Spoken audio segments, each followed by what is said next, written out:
Hi, let's look at issue 2 of X-Men, written by Jed MacKay, drawn by Ryan Stegman, and inked by J.P. Myers, with colors from Matt Garcia and Fei Sihuante Suju. Full spoilers ahead, so you're forewarned. This is a more straightforward action issue compared to the last issue. The field team went out once again to rescue a newly pink mutant, though, like last issue, um, the new mutant is not really young. And strangely enough, the rescue mission coincided with an alien invasion. Hi, future Tyler here. That has to be related, right? Yeah, saw that from a mile away. I did enjoy the way the New Mutants was extracted though. It did speak of Cyclops' strategic mind and experience as a leader. I also like the fact that he did not forget about San Francisco being good to them, though there was a mention of the Iron Knight, which I struggled to recall. The callback in this instance, is at least less clunky than last issue and other places in this issue.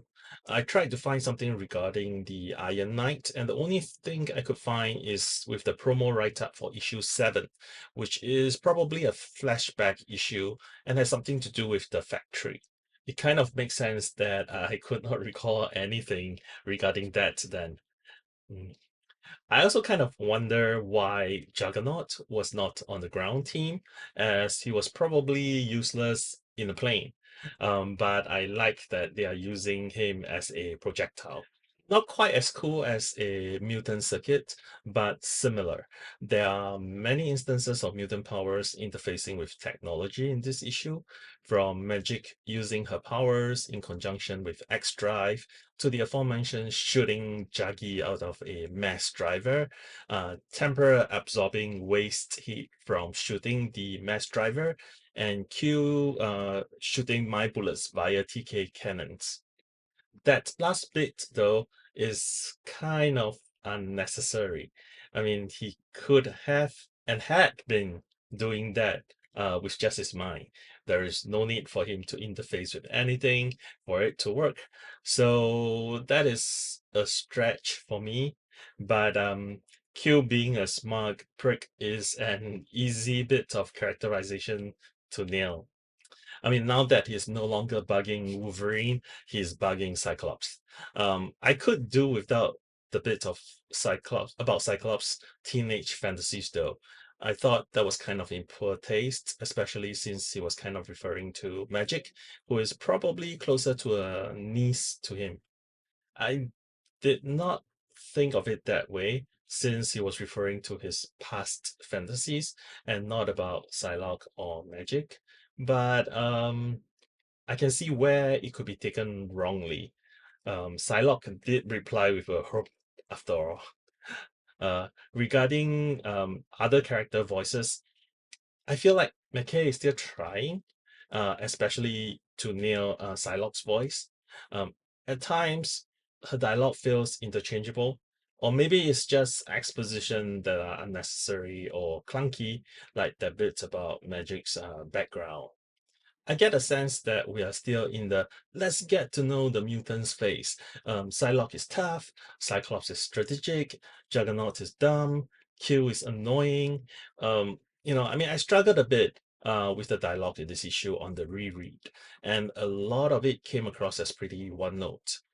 Even Psylocke's dry humor felt flat, and since when does Psylocke quips? Yeah, that bit felt off, but the rest of the issue reads fine the very first time. Well, if you like Art Adams' art, you will enjoy this. It is very much in his style, with youngish looking characters and fine details. Apart from that, it is the same as last issue. If you like the art last issue, you will like the art here. If not, nothing in this issue will change your mind. Even the raccoon eyes that Beast had acquired did not bother me much this issue. I mean, it is because he appears only on the very last page. Colors continue to pop. I like the pink magenta hue from within the Marauders and the teal hue back in the factory. Yeah, I really like the use of jewel tones here. Magneto is still floating around in his throne. Are we making him the Professor X here and that he had somehow lost the use of his legs? I really hope not. It appears that the From the Ashes Infinity comics are used to fill the gap between the end of Krakoa and the start of From the Ashes, and issue 13 and 14 has Magneto on it, in it. I mean, given how they butchered the Professor X recon, I hope that they are not changing anything drastic with Magneto. Once again, there are two title pages in this issue, and Brevoort is still the editor. So I think this was written and drawn way before the end of Krakoa, and there was a bit of extension, maybe, of the Fall of X, causing a delay in the start of From the Ashes, which also explains why we have two issues of X-Men this month and in October. Could be. So in conclusion, this is still middle of the road for me. 2.5 out of 5. Nothing really stood out, which is really not what a main title should be.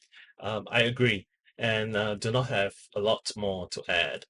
Please like, subscribe, share, and comment if you enjoyed this and would like to see more such content in the future. Tyler, out.